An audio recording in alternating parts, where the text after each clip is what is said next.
ሰላም ጤና ይስጥልኝ እንደምን ሰነበታችሁ። ክብር ለሚገባችሁ ዓለም ሙሉ የምትገኙ የቻናላችን ቤተሰቦች ብሩታው ሰላምታችን በያላችሁበት በምድር ዳርቻ ይድረስልን እያልን ዛሬ ከሀገርና እስከ ዓለም ጫፍ ድረስ የሚገኙ አዳዲስ መረጃዎችን ወደ እናንተ እናቀርባለን። የብራን አድማጮቻችን ቀድሞ ዩቱብ ቻናላችን ስለተዘጋብን በአዲስ ቻናል ወደ እናንተ ተከስተናል። አንተም ሰብስክራይብ፣ ሼር እያደረጋችሁ አዳዲስ መረጃዎች እንደተለቀቀ ወዲያውኑ ወደ እናንተ እንዲደርስ ደውል ምልክቱን በመጫን በርታት እንድትሆኑ ዘንድ እየተማጸንን በቅድሚያ አርዕስተ ዜና እናሰማችኋለን።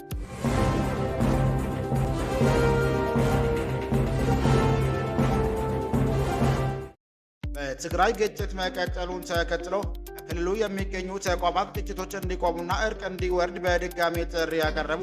አዲስ አበባ ጥር 28 2018 ዓ.ም ትግራይ የሚገኙ የሃይማኖትና የሲቪል ማህበረሰብ ተቋማት በክልሉ በተለያዩ አካባቢዎች የሚታዩ የውስጥ ግጭቶች በአስቸኳይ እንዲቆሙና ልዩነቶች በውይይት እንዲፈቱ ጥሪያቸውን በድጋሚ ያቀረቡ። በዝርዝር ተሰሙታላችሁ። የኢትዮጵያ ፌዴራል መንግስት ሽምግልናውን አልቀበልም አለ። ረባቢው ዘኢኮኖሚስት መጽሔት ሰሞነኛው ህወሓትና የፌዴራል መንግስቱን ውዝግብ እንዲሁም ወታደራዊ እንቅስቃሴ በተመለከተ ጠንካራና ጠጣር መረጃዎችን አስነብቧል። ይህንና ሌሎች የመሳሰሉ መረጃዎችን አብራችሁ ስትቆዩ የምታደምጡት ይሆናል። ኢትዮጵያ በቀጣይ ግንቦት 4 ቀን 2018 ዓ.ም አራተኛ ጠቅላላ ምርጫ ለማካሄድ በዝግጅት መሆኗን በምርጫ አስፈጻሚ ብሔራዊ ምርጫ ቦርድ በኩል አሳውቃ የተንቀሳቀሰበት የምትገኝበት ሌላ አስተያየታቸውን የሚሰጡ የተቃዋሚ ፖለቲካ ፓርቲዎች ግን ምርጫውን ለማድረግ አስተያየት የደስታ ሁኔታ የለም በማለት ቅሬታቸውን እያቀረቡ ይገኛሉ። መንግስት ግን ኢትዮጵያ ውስጥ ምርጫ ለማካሄድ በቂ የሆነ አስተያየ ሁኔታ በመኖሩ ተቃዋሚ የፖለቲካ ፓርቲዎች በምርጫው ተሳትፎ እንዲያደርጉ እያበረታታ ይገኛል። በዚህ ጉዳይ ዘገባ ሰናድተናል፣ ታደምጡታላችሁ። በመጨረሻ መረጃችን እስራኤል ጠቅላይ ሚኒስትር ቤንጃሚን ኔታንያሁ የግብፅ መከላከያ ሰራዊት በከፍተኛ ሁኔታ እየጨመረ መሆኑን በመጥቀስ እስራኤል ሁኔታውን በቅርበት ልትከታተለው እንደሚገባ ማሳሰቢያ መስጠታቸው ተሰማ። የግብፅ ስብሰባው ዝርዝር ጠቅላይ ሚኒስትሩ ይህንን ማስጠንቀቂያ የሰጡት ትናንትናው ለክኔሴት የእስራኤል ፓርላማ የውጭ ጉዳይና መከላከያ ኮሚቴ በሰጡት ዝግ የዝግጅት ስብሰባ ላይ መሆኑን የብሪስታይት መገናኛ ብዙሃን ዘግቧል።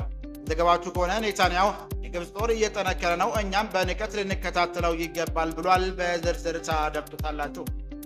አድማጭ የቻናላችን ቤተሰቦች ሰብስክራይብ ያላደረጋችሁ እንድታደርጉ እያልን እነዚህና ሌሎች ያሰባሰብናቸውን መረጃዎች ይዘን ቀጥታ በዝርዝርና በትንታኔ ወደምንመለከተው አቀናን።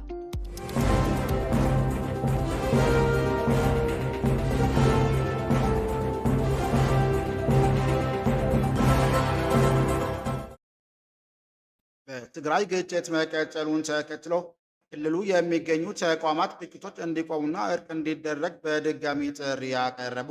አዲስ አበባ ጥር 28 2018 ዓ.ም ትግራይ የሚገኙ የሃይማኖትና የሲቪል ማህበረሰብ ተቋማት ክልሉ በተለያዩ አካባቢዎች በሚታዩ የውስጥ ግጭቶች በአስቸኳይ እንዲቆሙና ልዩነቶች በውይይት እንዲፈቱ ጥሪያቸውንም በድጋሚ ያቀረቡ። ተቋማቱ በደቡብ ትግራይ በኩል መጠነኛ የመረጋጋት ምልክቶች ቢታዩም ሌሎች አካባቢዎች ግጭቶች በመቀጠላቸው ተፋላሚ ወገኖች ግጭቱን አቁመው ወደ እርቅ እንዲመጡም ጥሪ ያቀርቧል። ትግራይ ኦርቶዶክስ ተዋሕዶ ቤተክርስቲያን ሲኖዶስ ባደረገው አስቸኳይ ስብሰባ በወንድማማቾች መካከል የሚካሄደው የእርስ በእርስ መገዳደል መቆም አለበት በማለት ግጭቱን ለማስቆም በንቃት እንደሚሳተፍም አስታውቋል። ሲኖዶሱ ለጋዜጠኞች በሰጠው መግለጫ ትግራይ ሕዝብ በቅርብ ታሪክ እጅግ አስከፊ ለሆነ ቀውስ በተጋለጠበት በዚህ ወቅት ውስጥ ጥቃቶች ለማስቆም የእርስ በእርስ መግባባትና እርቅ እንዲሰፍን እንደሚሰራም ገልጿል። እዚህም ሰባቱም የትግራይ ሀገራት ስብከት የተውጣጡ አምስት አባላት ያሉት እርቅ ኮሚቴም ማቋቋሙን አስታውቋል። ተመሳሳይ ትግራይ ፐብሊክ ዲሞክራሲ ፎረም ጦርነቱ ይቁም፣ ወደ ውይይት እንመለስ በሚል አወጣው አስቸኳይ መግለጫ ጥር 27 2018 ዓ.ም ያቀረበውን ጥሪ በማስታወስ ወገኖች ልዩነታቸውን በኃይል ከመፍታት ይልቅ በውይይት እንዲፈቱም በድጋሚ አሳስቧል።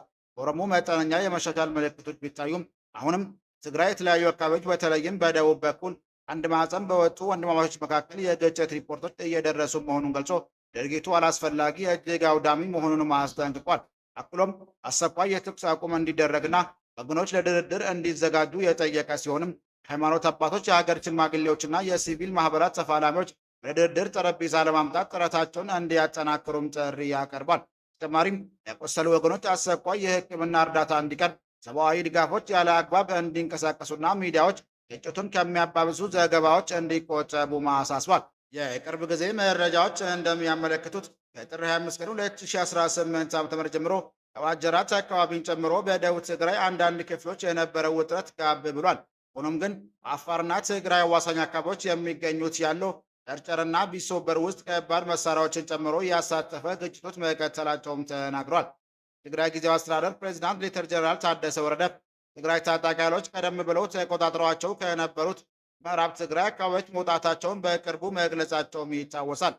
ፓኪስታኗ ሲኖዶስ ሆነ የትግራይ ፐብሊክ ዲፕሎማሲ ፎረም በቀጠለው ግጭት ለማስቆምና ተጨማሪ የሰው ሕይወት እንዳይጠፋ ዘላቂ ውይይት፣ እርቅ እንዲሁም በማህበረሰቡ መሪዎች፣ ተቋማት፣ በሚዲያ አካላትና በሰፊ ሕዝብ የሚደረግ የተቀናጀ እርምጃ ወሳኝ መሆኑን አጽንኦት ሰጥተውበታል።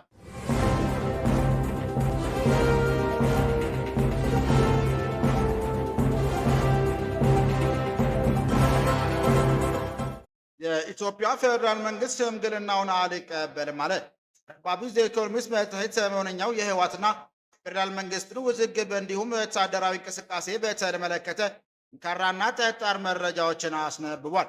ኢኮኖሚስት በዘገባው ለጉዳዩ ቅርበት ካለው ምንጭ ያገኘሁት ብሎ ወጣው አዲስና ምስጢራዊ መረጃ እንደሚያሳየው አፍሪካ ህብረት ፌዴራል መንግስቱንና ህወሓትን ለማሸባገል ሞክሮ እንደነበርና እዚህም ጃንዋሪ 30 እንደ አውሮፓውያን አቆጣጠር የአፍሪካ ህብረት በመንግስትና ህወሓት መካከል ለማሸባገልም ጥያቄን አቅርቦ ነበር ያለው መጽሔቱ፣ ነገር ግን የኢትዮጵያ መንግስት ለህብረቱ በምስጢር በሰጠው ምላሽ ህብረቱ በውስጥ ጉዳያችን ጣልቃ መግባት ያቁም የሚል ጠንካራ ምላሽ መስጠቱን ዘገባው አቀናቷል። እዚህ በተጓዳኝ ከሰሞኑ ህወሓት ኃይሎች ከተከዜ ወንዝ ተሻግረው ጥቃት መክፈታቸውና ወልቃይት ጠለምትን ለመቆጣጠር መሞከራቸውን ፌዴራል መንግስቱ ለዋና ጥቃቱ እንደ ቅድመ ዝግጅት እንደወሰደው ዘገባው አትቷል። ይህም በህወሓት በኩል የሱዳን ኮሪደር ለመቆጣጠር አሁንም ፍላጎት መኖሩን ያሳያል ያለው ጋዜጣው ሁኔታውን ተከትሎ የመከላከያ ሰራዊት ሰፊ ቁጥር ያለው ወታደራዊና ጦር መሳሪያ ወደ ትግራይ ድንበሮች እያንቀሳቀሰ መሆኑን ጠቁሟል። በተያያዘም ስሜ አይጠቀስ ያሉ ከፍተኛ የህወሓት አመራሮች የኢትዮጵያ መንግስት ሰራዊቱ በሙሉ አቁሙ እየተንቀሳቀሰ ይገኛል፣ አብይ እያደረገ ያለውን ነገር ካላቆመ ይህ ጦርነት ምን ያህል አስፈሪ እንደሚሆን ሊነግርህ አልችልም በማለት ሁኔታውን አደገኛ መሆኑን መናገራቸውም ጋዜጣው አስነብበዋል።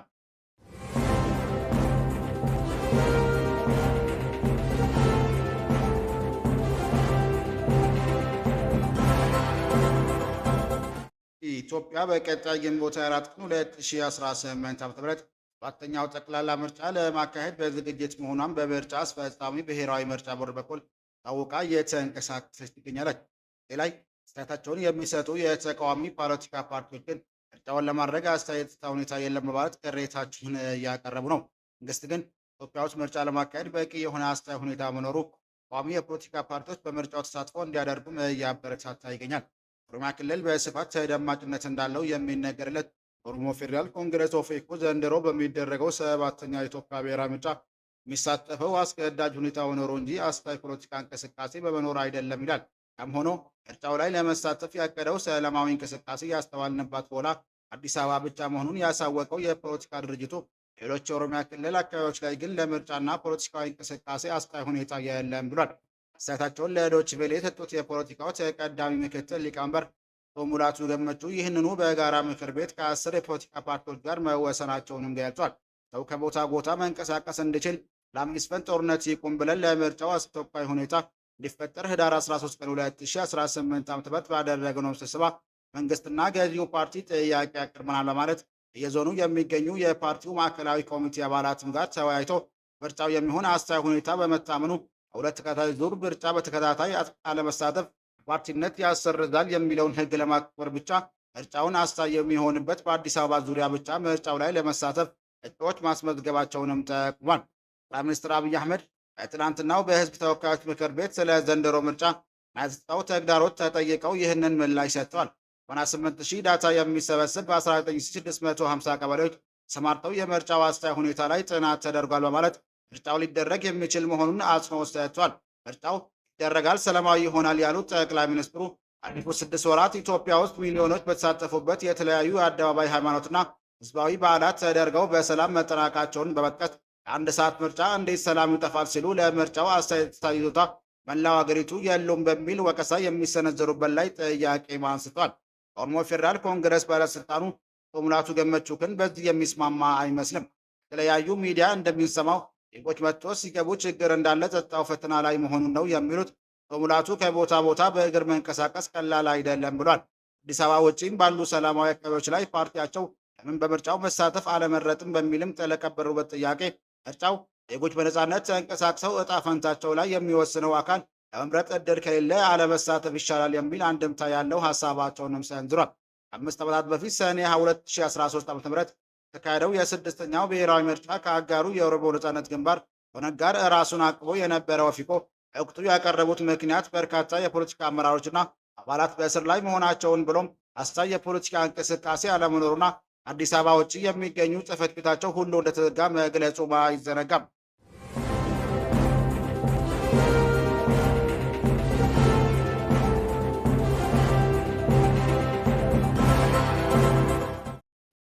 በመጨረሻም የእስራኤል ጠቅላይ ሚኒስትር ቤንጃሚን ኔታንያሁ የግብፅ መከላከያ ሰራዊት አቅም በከፍተኛ ሁኔታ እየጨመረ መሆኑን በመጥቀስ እስራኤል ሁኔታውን በቅርበት ልትከታተለው እንደሚገባ ማሳሰቢያ መስጠታቸው ተሰማ።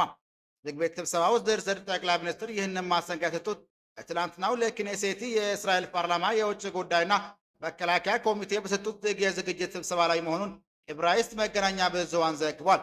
ለዘገባዎቹ ከሆነ ኔታንያሁ የግብፅ ጦር እየጠነከረ ነው፣ እኛም በንቀት ልንከታተለው ይገባል ብሏል። እስራኤልና ግብፅ የጋራ ግንኙነትና ጥቅሞችን እንዳላቸው የገለጹት ጠቅላይ ሚኒስትሩ ይህም ሆኖ ግን የግብፅ ጦር አቅም እስራኤልን ወደሚያሰጋ ደረጃ እንዳይደርስ እስራኤልን መከላከል አለባት ሲሉም አጽንኦት ሰጥቷል።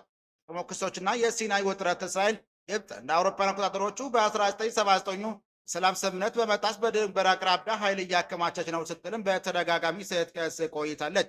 መስከረም 2025 የእስራኤል ግብፅ በሲናይ ልሳነ ምድር የምታደርገውን ወታደራዊ ግንባታ እንድታቆም አሜሪካ ጫና እንድታደርግ ጠይቃ ነበር።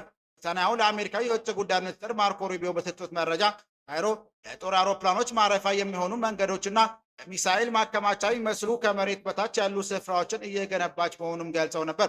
የግብፅና የደህንነት ምንጮች ምላሽ አንድ የግብፅ ምንጭ ካይሮ በሲና ኃይሏን እያጠናከረች መሆኑን ቢያረጋግጥም ዓላማው ግን ፍልስጤማውያን ከገዛ በኃይል እንዳይፈናቀሉ ለመከላከል መሆኑንም ገልጿል። ሌላ በኩል አንድ መካከለኛው የምስራቅ የደህንነት ምንጭ በሲና የታየ ኃይል አሳለፍ ለውጥ የለም ሲሉም ለኔታንያሁ ክስ ምላሽ ሰጥተዋል።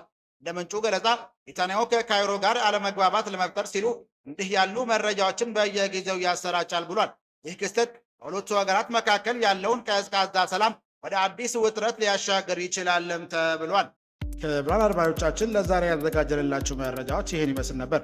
ሰብስክራይብ ማድረግ ደውል ምልክቱን መንካት እንዳይጠፋችሁ እያልን ሌላ ዜና እስክንገናኝ ድረስ መልካም ቀን እንመኝላችኋለን።